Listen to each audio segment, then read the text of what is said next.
So our next session is going to be one of my favorites. I think I've said that 4 or 5 times, but I really mean it because governance and structure for collaboratives is just so important. So many of our speakers have talked about whether they have any sort of formal structure in place, whether that's an MOU, whether that's a scope of work, whether that's nothing and it's just verbal and it's based on relationships.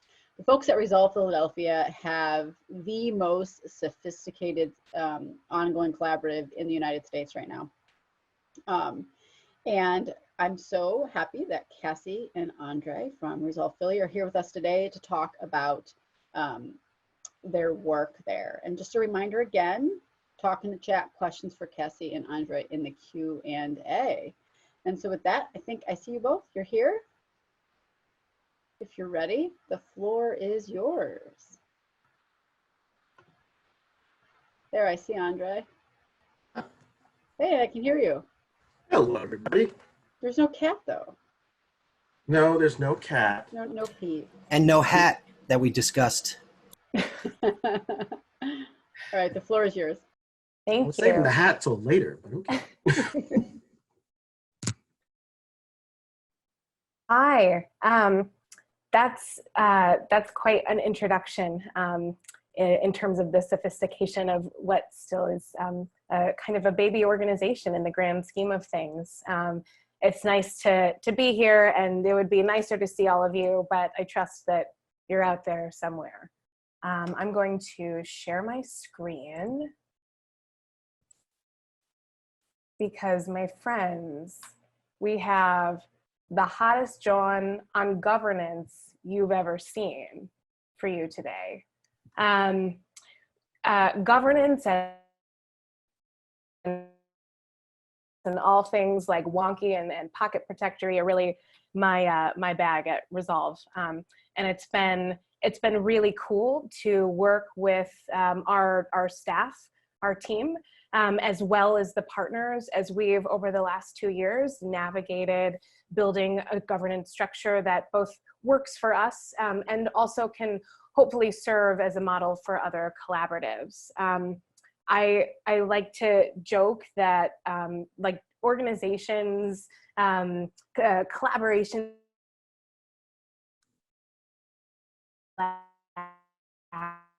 there are so many good ideas out there, but when these good ideas aren't successful, it's almost always because of kinks and cracks in structure and in process. And so we've been really fortunate to have had and continue to have funders who support general operating. And I like to drive that home whenever I have the opportunity to mention it in large settings, because I think that the importance of philanthropic support for capacity building cannot be overstated. And so this work that as a team in particular could not have happened without general operating support from our super generous funders. So really briefly, Resolve Philly has evolved over the last several years. In November 2016, my hashtag WorkBay, Jean Friedman Rudofsky, launched a 1-year-long collaborative reporting initiative called the Reentry Project. This was a fiscally sponsored project of Solutions Journalism Network. In April 2018, so a year, the partners came together again, and they said, you know what, this was dope, let's do it some more. So they continued to collaborate, launching Broken Philly in April of that year. I joined Jean over the summer, and what was a fiscally sponsored project of the Culture Trust of Greater Philadelphia became its own 501c3, and we launched Resolve Philly at the end of the year. In May of last year, 2019, Jean and I hired our first full-time staff. We pretty quickly over the first months and thought, cool, now we have this like cadre of like awesome folks. At the beginning of January, we were staffed up to 8. We were like, whoa, we've grown so much. And then the world really changed. And amidst a lot of change and grief and heartbreak, an opportunity was given to us to really dig deep into our collaboration and to backbone a citywide initiative focusing on information access for those most vulnerable to the physical, social, and so May 2020, that's where we're at. Next slide. These jawns are also relevant. Right now we have an I was going to say I had done everything through the first bullet point, but the next bullet point. Perfect. Next bullet point.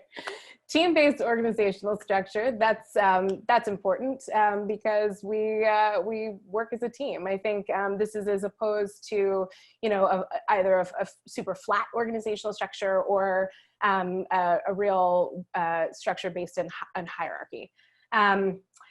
Our 2020 budget is $2.3 million. About half of that is salary, payroll taxes, and benefits.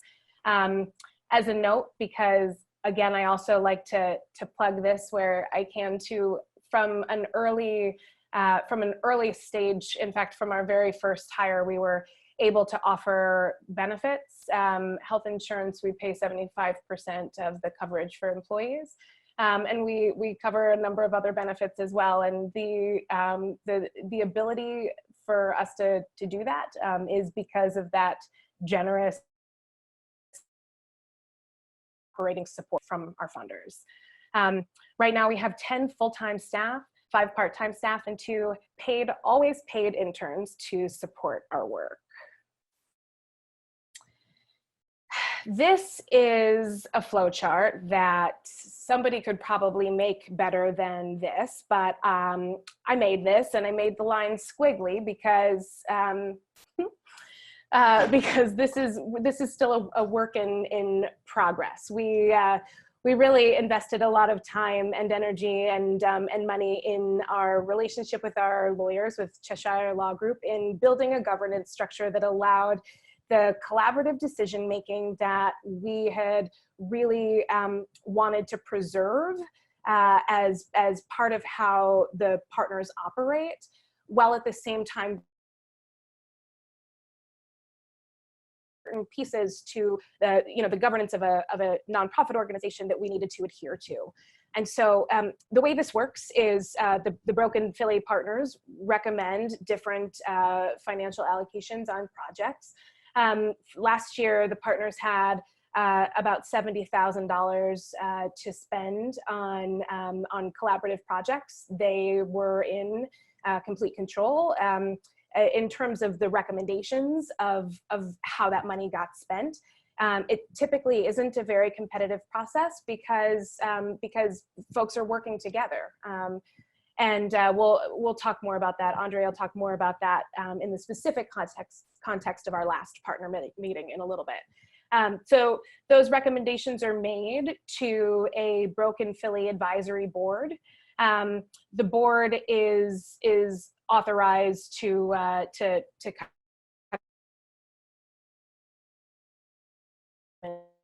of how the board is comprised right now. So we actually have a little bit of a simpler structure right now than that which is in effect here, but it essentially allows us to be able to say to the IRS, yes, the board is approving, the board has decided that this is how this money is allocated, while at the same time allowing the actual decision-making, right? Like, don't tell the IRS that I'm saying the actual decision-making, but allowing the actual decision-making to be driven by the partners. We wanted to really be able to this in a very specific example, and I think the most recent partner meeting that André facilitated and how this process really played out in that partner meeting, which is all a part of this collaborative COVID-19 response that our team and our partners, both newsroom partners as well as partners across the community, have been working to execute together over the last 7 weeks. So André will take over from here and talk a bit more specifically about how the collaborative specific and how this process that we worked so hard to build really played out in real time at the most recent partner meeting.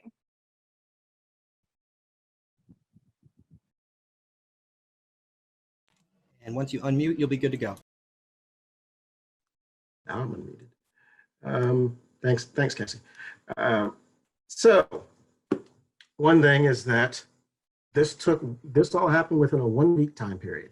And it actually, we say the May 2020 partner meeting because it actually happened on the last day of April. So on April 22nd, I sent out an email to the partners via our Google group saying that we wanted to go ahead and facilitate approval process for, at the time, $30,000 worth of projects. And we were asking folks to go ahead and submit. And the original goal was to ask them to submit by the 29th of April, by 5 o'clock. So that we could then allow folks to review that data on the 30th and for the course of the morning, and then go ahead and look it over during the course of the partner meeting and talk it through. So giving you the bullet points about that meeting, there were 40 folks in attendance, including one prospective new member. There were 12 proposals submitted, 11 funded, 1 that will be funded. We can talk a little bit about that a little later on. Every project every project that was submitted had at least one partner identified in that original proposal, which is important to point out because previously partners could go ahead and submit proposals and not have a partner tied and not have another partner tied to that proposal. The idea was to go ahead and present the idea, and then partners could go ahead and sign on and potentially partner with them later on. It was important to go ahead and show that there was a level of interest among those partners, among the collaborative of partnering on reporting.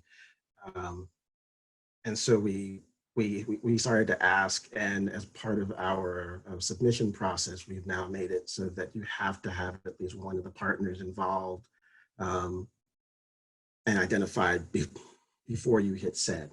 And I can talk a bit more about that as we go forward in the next slide.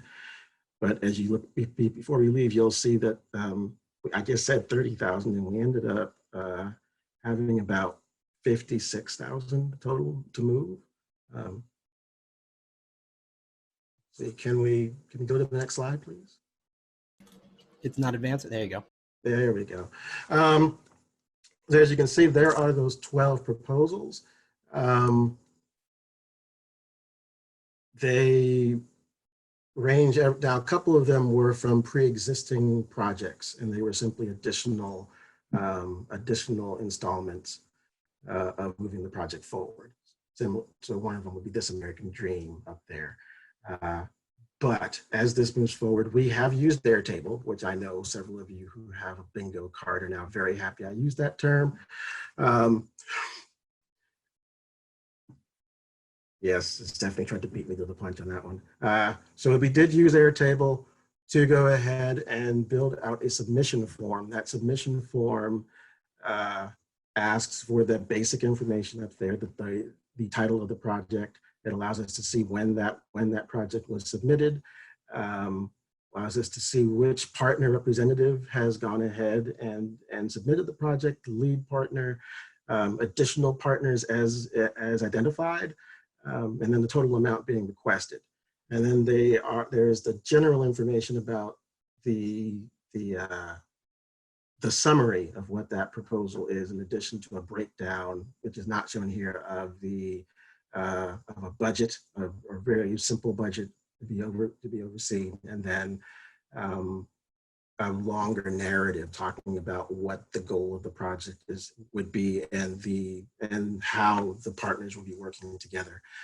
This particular meeting was exciting for me, in part because a couple of these proposals, one of them, as you can see it, may not have an additional partner there. They do have a partner. It's just not a partner who is part of the collaborative. That's one where Generosity is working with a Southeast Asian news organization that is based in Philadelphia to go ahead and speak about the impact of COVID-19 on a community that is normally not heard from because they haven't been given the ability to have their voices amplified. But so we go ahead, we get everyone to go submit all these proposals. I have way too many phone calls and video chats and discussions over the course of a 4-day period, all times, day and night, but it's answering questions and helping connect people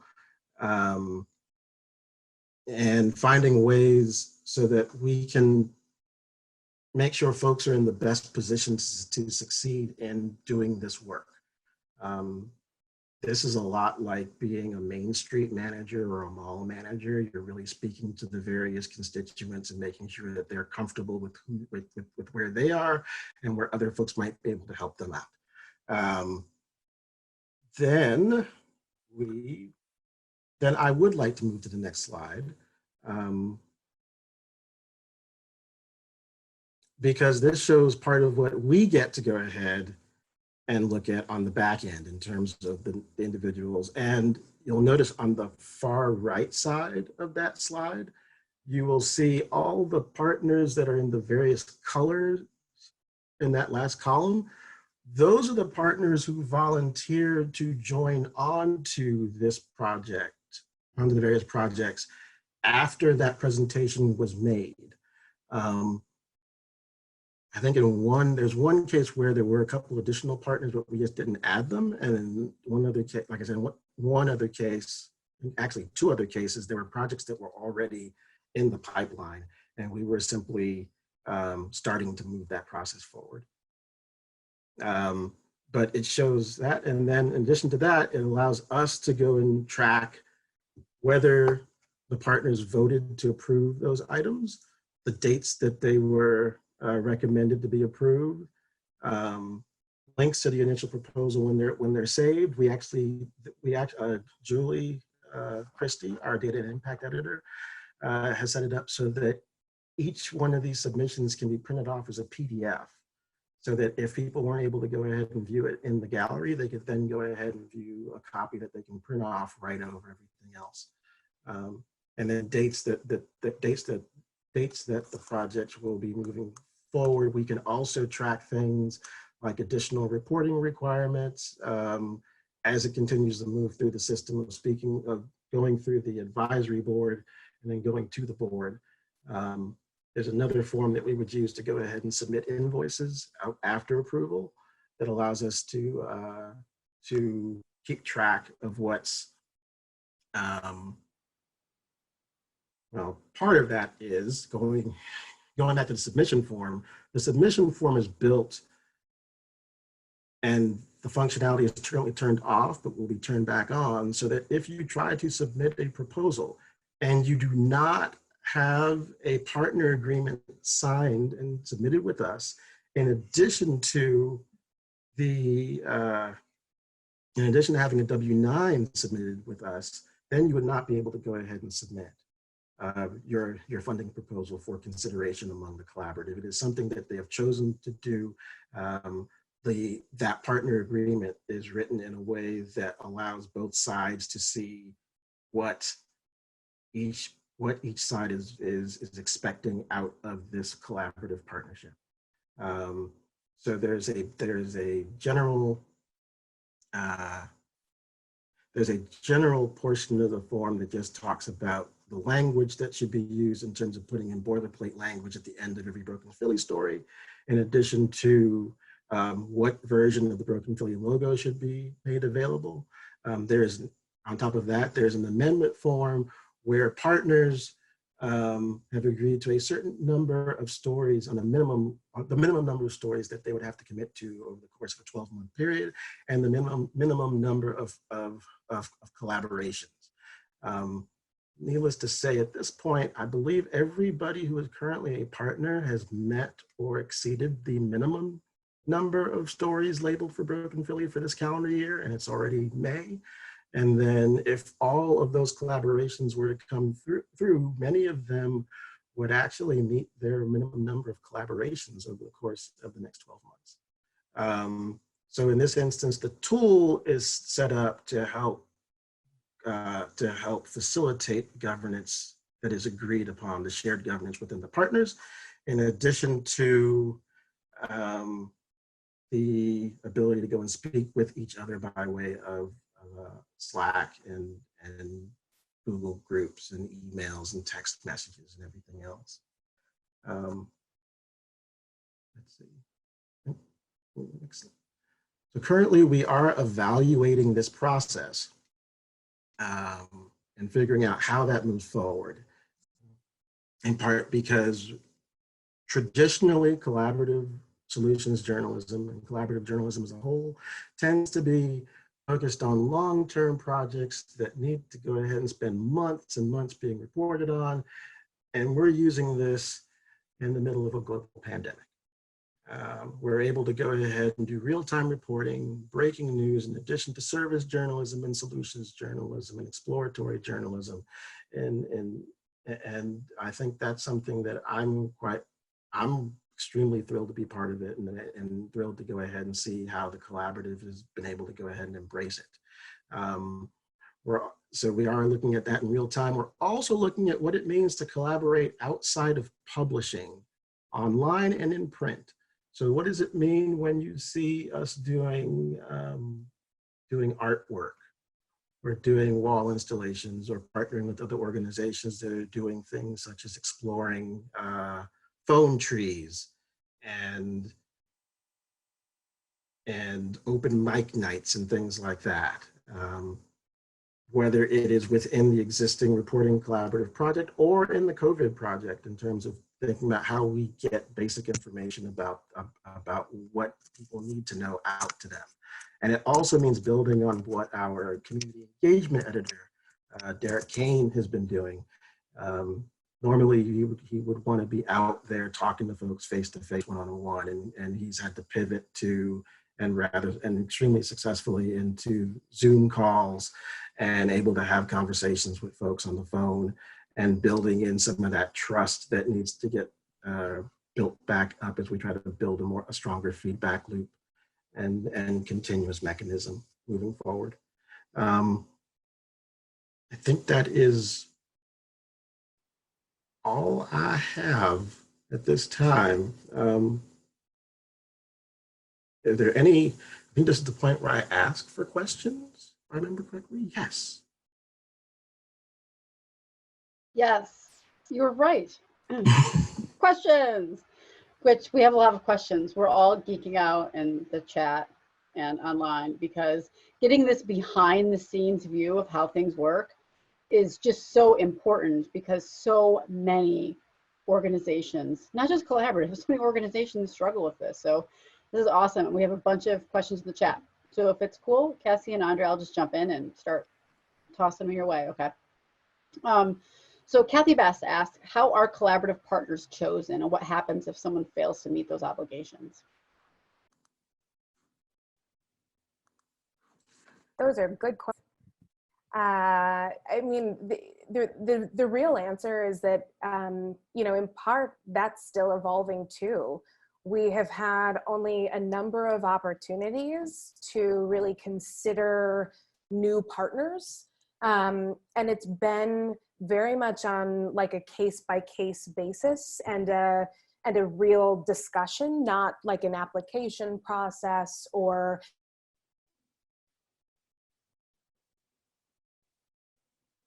a set of conversations to understand what the values and the priorities are, and you know, kind of what that partnership would actually look like. André, do you want to add to that? No, I think that's actually what we actually are in the process of speaking with a new partner right now. where I would say partners tend to suggest new partners to go ahead and join for various reasons. And then it's a matter of having a conversation with them and making sure that they are aware of what the folks in the collaborative are, or what they believe, and what they're willing to go out and do, and lay out what they have chosen to go ahead and do moving forward. It's as much about the collaborative holding the collaborative accountable than it is about anything being enforced upon them. And they do a great job of enforcing it among themselves. I would say it is more about self-governance, and being here more as kind of a backstop and a sounding board and a bit of infrastructure and behind the scenes work than anything else. Yeah, that makes sense. And so your answer actually kind of relates also to another question we have in the chat from Sharon in Ohio, Sharon Broussard. Is everyone contributing equally? I mean, what do you do when some organization is not doing the work, or perhaps not doing the work up to the journalistic standards that have been agreed upon? So you kind of touched on that, Andre, but if you don't mind expanding us a little bit. Well, we kind of tackle that I can tackle that a couple of different ways. One, we do try to do continuing education opportunities for the partners throughout the course of the year. As a matter of fact, the last event we held in our office was a solutions journalism training session. Right in the middle of March. And a good number of our partners showed up. Those decisions, the way that members of the collaborative go ahead and contribute is depending upon their size and their resources and their ability within what's going on. So in talking about that rider portion of that document, we go ahead and make great benefit of tracking all the broke stories in an Airtable. We can see how many stories a new organization has submitted over the course of a year. And then we can go and use that and also know what's currently going on with that organization to be realistic about what those numbers are. And I think the partners kind of, again, show that level of respect and going, we're not going to expect a monthly magazine to produce the same amount of journalism as a daily newspaper.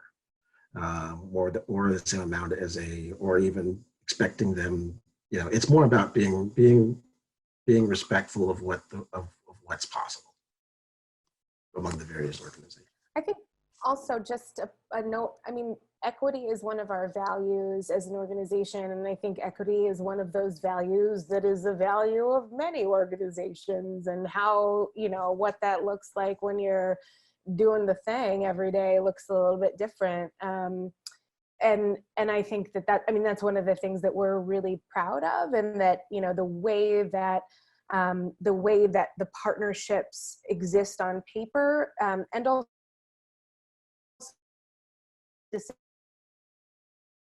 get executed, and how ends of bargains get held up throughout the course of the relationship, I think is really demonstrative of our commitment to it's why our salary line is half of our budget, because it takes a lot of people to manage relationships. It takes a lot of people to make sure that that something like this moves the way that it.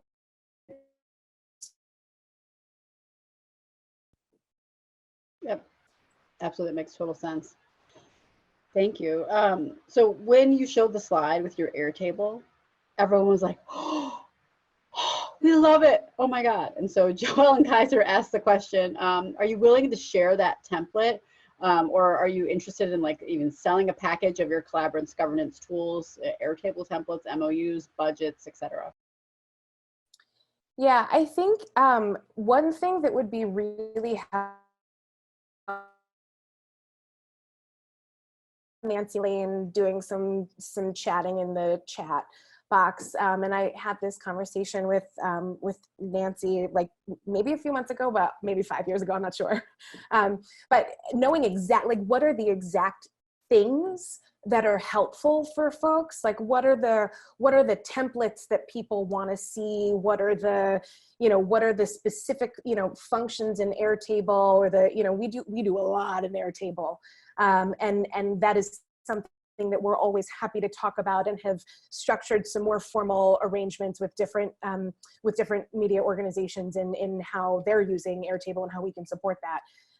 But also just hearing some feedback from folks attending this session as to what some of those things, what's helpful, I think would help us, kind of put together resources. And it's part of what we are planning to focus on. It's part of, how we want to show up for this field and for this community. And it would be super helpful to know from y'all what feels like resources that would be useful. So we are also super happy at the center to take it, help facilitate any of that sharing too. Like if it's hosting a webinar, collecting information about what folks want to see, we're totally happy to do that. And a bunch of stuff has been mentioned in the chat, so we're going to save that here. Because I would love to someone mention like hosting a webinar, just digging into, Airtable would be useful. And Joel and Kaiser also made another note in the chat too, following up to that question, that, she urges that funders also think about this non-content work and how we can collaborate together and use what we're building and share it so we don't have to reinvent the wheel, which I think is awesome. Well, I think an Airtable webinar is going to be coming up soon. So Teresa Gorman for Democracy Fund asked, were there any governance structures that you considered and you rejected, or that you started with that didn't work and you shifted gears? That's a really interesting question. I think it's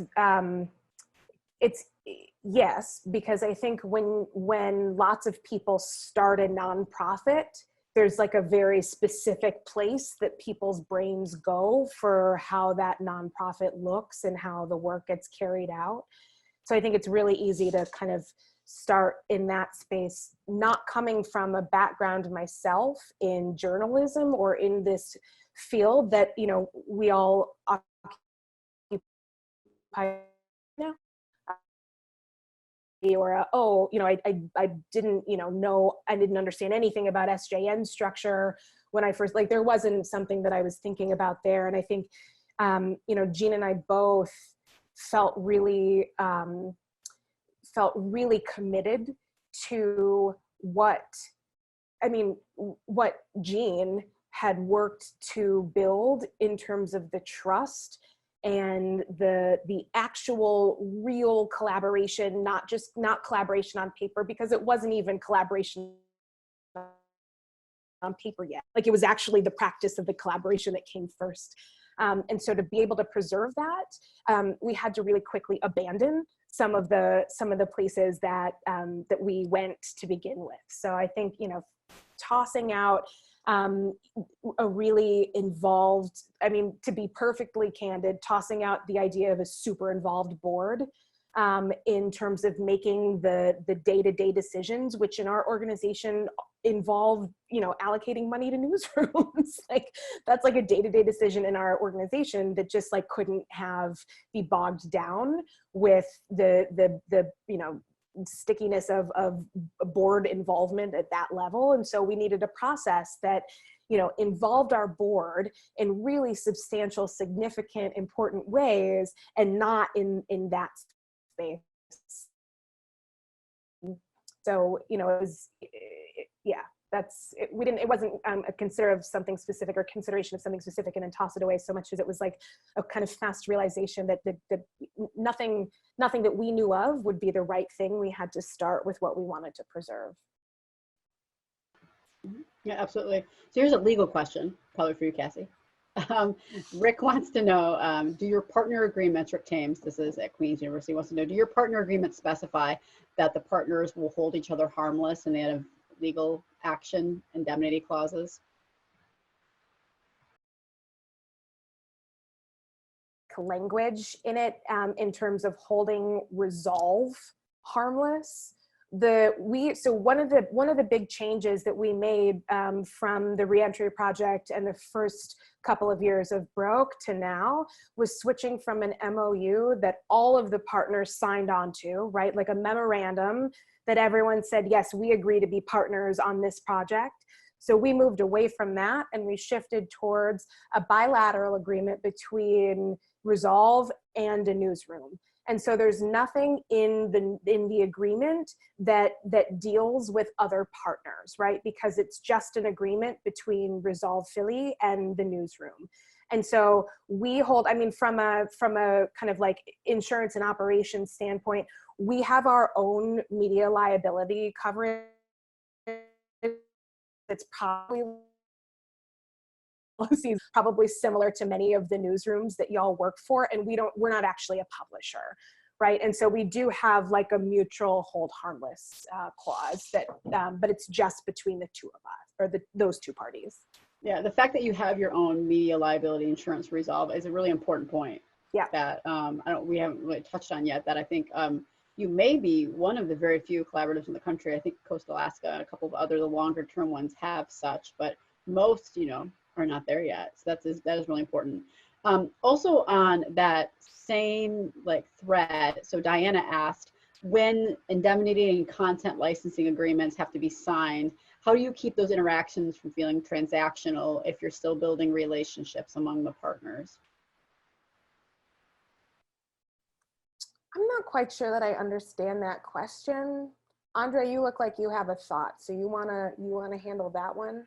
I was going to say that in much the same way that the contracts are between Resolve and each individual news organization, I think we would approach, and there are a couple that are being considered right in terms of content licensing right now, where it would be the partners talking with that organization. So it's not something where the entire collaborative the entire collaborative may want to be involved, but each individual partner would have to go ahead and make it right for them. At least that's how I would.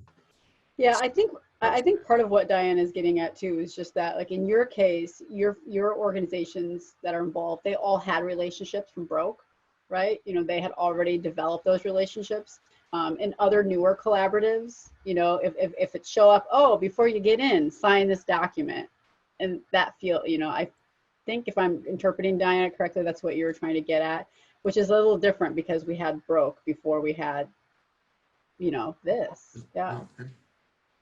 So Nancy Lane, you mentioned Nancy a couple minutes ago, Cassie, because she runs LMA, and LMA, Local Media Association, recently announced 2 new collaboratives across the U.S., and they are taking lots and lots of inspiration from your good work. So Nancy wants to know, what is the most important thing that they should be focused on in the early days of their new collaboratives?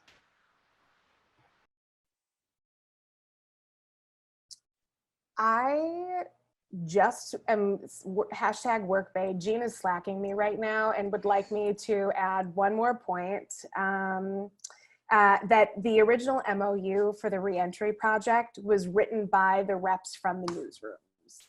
So that piece is important to that last question about that, signing up for, making it feel transactional when you're still in the early days of the relationship. That is a super important point to note, that was Jean sitting down, with the reps from all of the newsrooms and saying, what do we all agree to? And that was not the case, this time around when we went back and reconfigured the agreement structure, but that because that agreement was built on, this mutual discussion, and that was what was preserved in the new bilateral agreement. That's an important piece to note. Sorry to go back to that. But now I forgot the most recent question. Totally fine. And now I just forgot the question I just asked too, because I just moved it to my other queue. Let me go back. What were we? Oh yeah, Nancy. That was Nancy's question. So they're early in their collaborative. What should they think about early on? Like, what are some of the things, if you could go back and redo some of this again, or just from what you know right now, what are some of the things they really need to keep top of mind early in building a collaborative? I would say, I don't know, I think Jean would probably agree with me in this, and Jean was certainly there in the earliest of the days. I think, and I started to say this at the beginning, and I think that this is a part that got cut out. You can have a million good ideas. Good ideas, a lack of good ideas are never the reason why an organization or a project or a collaboration doesn't work. It's cracks in foundation and structure and process and workflow that make or break. And like as unsexy, as that is, it's the truth. And so I think one of the most important things at the beginning is to focus on the stuff that's, as best as you can, and it's hard. Again, shout out to funders who are supporting through general operating dollars. But it's hard to focus on that at the beginning, but it's imperative. I think it's super, super important. André, is there anything you want to add there? Not really, except that is like so much of my job is, so much of how I approach this job is as maintaining relationships.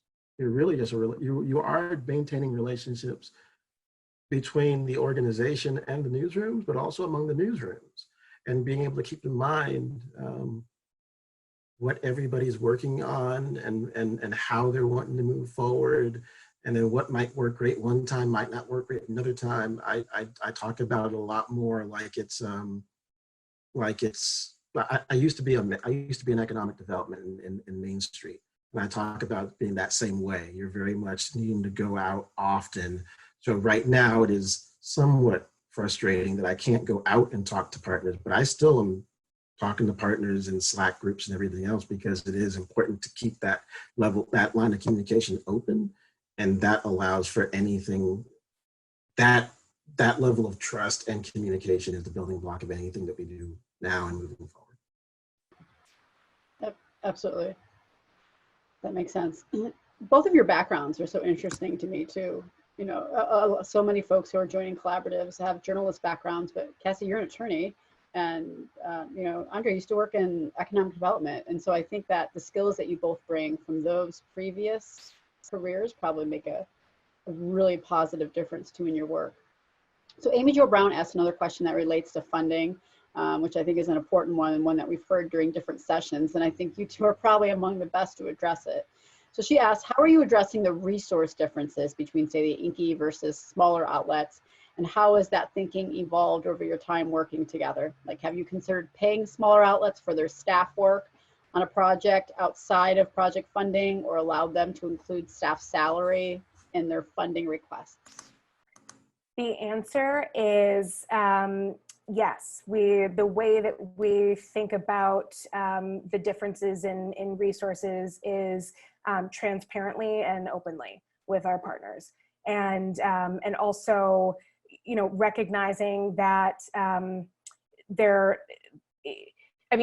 I think part of the process that we've set up to really consider each individual proposal and how it is set up, and the understanding not just the understanding, but the support from the partners in understanding why we may pay staff time for one outlet and not the INCI. Right, like that's something that there's just a real understanding of why that's in place, and I think a real openness to support whatever the particular project. Yeah, I think it's I'm actually speaking with Jean right now, but. We should put a picture of Jean up too. A picture of Jean. She's here. She's here. Mainly because I said that because I wanted to make sure I asked her because I knew what I wanted to say, and it definitely was exactly. There is, it kind of goes back to what I was saying earlier. The partners kind of got into this to work together. They want to do the work, and so many times. If the partners want to do something and the Inquirer or HYY can figure out a way to go ahead and foot the bill, they go ahead and do so, and it also allows smaller organizations to go ahead and and focus on what they do best. And allows them to work together in a much more strategic way. Because I think that's a big part of it. Collaboration is as much about strategy and about respect than anything else. And so anything that allows them to kind of know what everybody else is going through, kind of one of my, I love to talk about how in other journalism circles, I love to talk about vulnerability within journalism. I think the partners allow themselves to be vulnerable as news organizations as a whole. They will let folks know if something's going on, and they will figure out, and then other partners will find ways to go ahead and to provide support.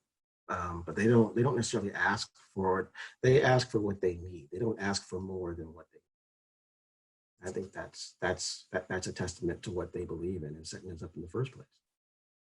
It's also a testament to the relationships that you built, right? I mean, it totally is. I mean, it's it's testament to what Jean especially did like super early on and building those relationships. We need a little Jean on a stick photo.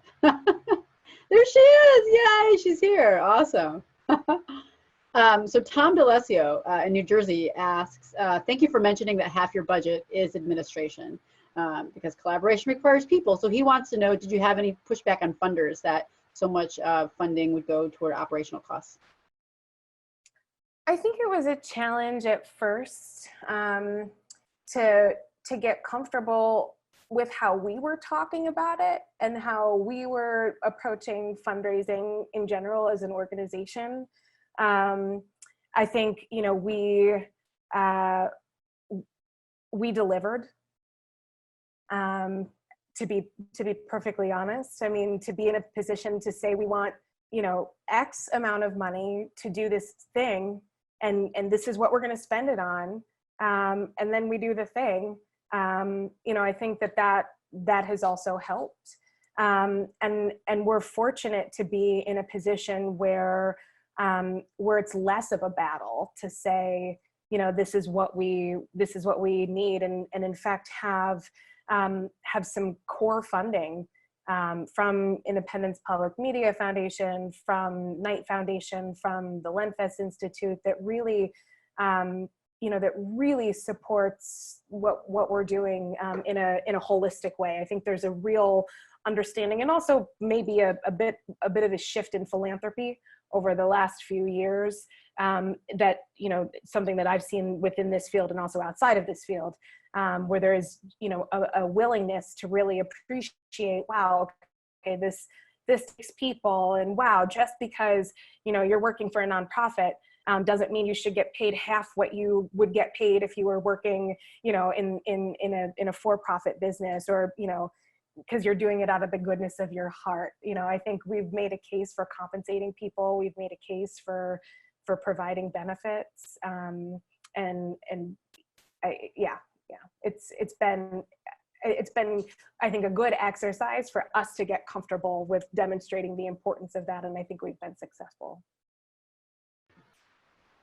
Awesome, thank you, thank you.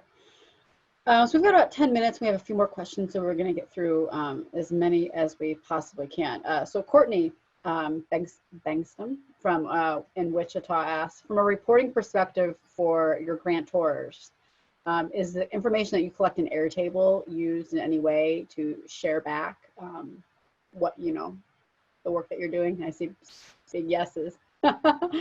Is there anything that would be useful you could share out of that?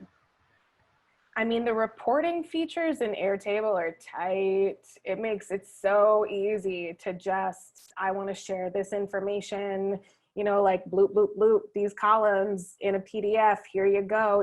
I mean, you know, it's like, it's a little bit tougher, right, when you're having to follow very specific reporting forms, but when you have more flexibility, or even one of the things that we got in the kind of habit of doing, which, you know, this whole pandemic threw off schedule, but sending regular updates to funders and being able to pull just really specific stuff from Airtable. I mean, it's a kind of constant way to have a dashboard, essentially, to share with folks in different ways.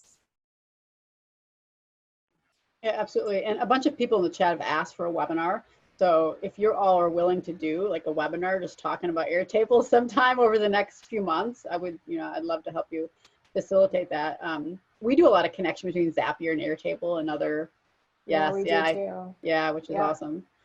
So Sharon in Ohio asked a question that I think one of your staffers also addressed in the chat earlier about impact. So how are you tracking impact of your work? This is my favorite thing to talk about.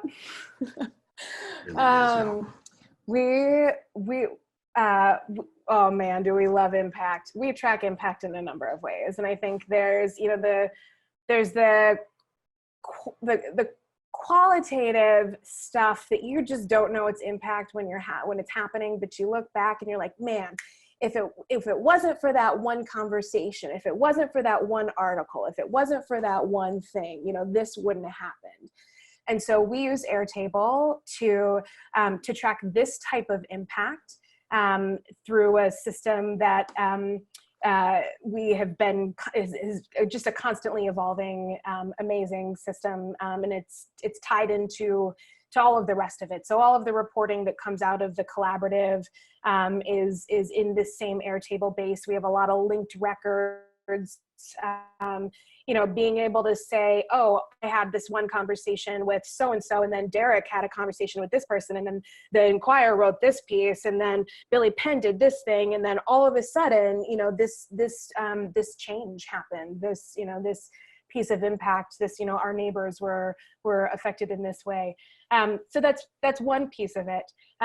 We're also looking forward to really being able to demonstrate a financial return on the investment, in particular, specifically right now on COVID work. And so we are working with a firm in Philly called Good Company Group on their social impact measurement tool. And so we've hired them. They're working with us on the actual impact evaluation of the COVID project, but part of our agreement with them is actually capacity building within our organization. And so we're working on a set of metrics that we can use to evaluate our work on a larger scale. Beyond the COVID project, but some shared metrics that we can really use across all of our work, so that we can synthesize a lot of this data that we've been collecting, because we've been collecting everything. We collect so much data, and so now really being able to take that and plug it into a model that we're working with our partners to build now. That's awesome. And I think Julie from Resolve dropped a link in the chat earlier in the Q&A chat. Julie, if you don't, you dropped it in Q&A. If you don't mind redropping that in the chat, in the regular chat too, so we can grab that link. That was awesome. So I think this is probably the last question, and then we'll wrap up, although we might be able to get to one or two others. So what about freelancers?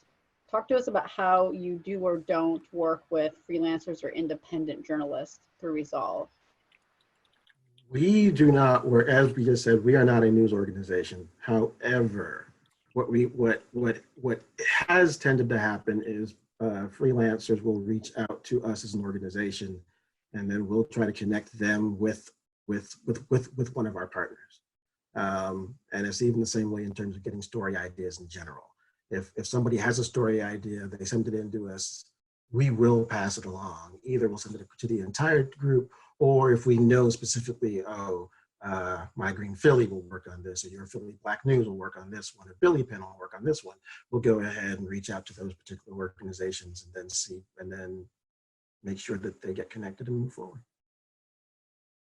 Great. And Hazel Becker says that's the answer that she wanted. So thank you. Great. Kennedy in the chat asked if you were working with any international partners, and I think the answer to that is no, right? Because you're totally focused on Resolve. Yes. So last question, and I'm not sure how you'll be able to answer this, but I'll throw it to you and see if you've heard of any of these things or anything you can share. From Mendocino Voice, do you have any examples, or if any of your work might be useful to show how long-term shared reporting positions between partners on a project might work? I don't know if any of your partners are doing long-term work right now where they've got an agreement to share a reporter.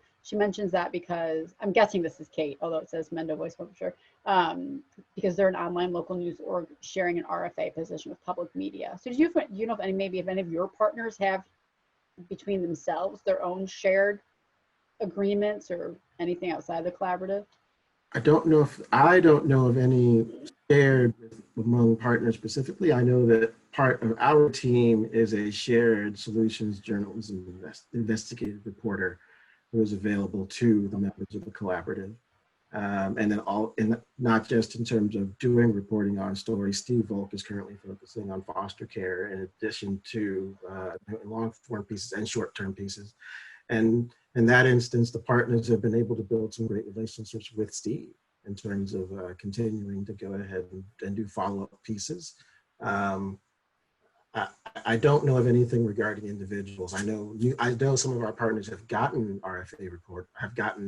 awarded RFA reporters for the upcoming year. Yeah. The only thing I would say is I think I've seen more in terms of the long-term impact of reporting and seeing them continue the reporting later on. Like we still share reporting about the reentry project today. Whenever we see something that comes as a result of that, we find a way to go ahead and share it in the newsletter and share it on social.